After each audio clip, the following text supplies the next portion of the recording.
Hello everyone, welcome to my second mini ब्लगमा। सबैजना सन्चै हुनुहुन्छ, म पनि सन्चै छु।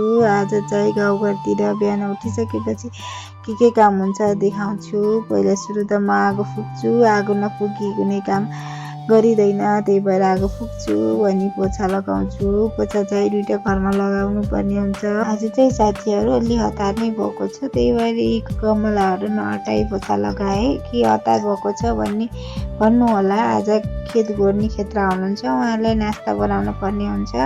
अनि साथीहरू मैले दैलो लिप्छु, पुरै लिप्छु भन्ने सोचेको थिएँ, तर हतार भएको कारणले पुरै लिप्न सकिनँ।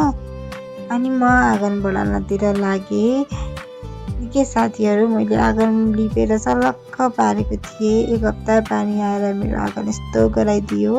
बर्खामा त्यस्तै हो साथीहरू, गाउँघरतिरको आँगन। अनि म भाँडा धुनुतिर लागेँ, भाँडा धुएँ।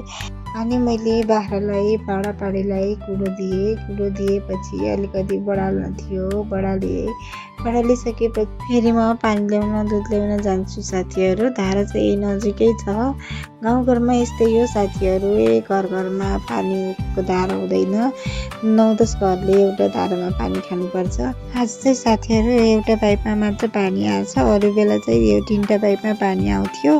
ल है साथीहरू, मन लाग्यो दुध लिएर घरतिर। ल है साथीहरू, फेरि पनि आउनेछु अर्को ब्लग लिएर।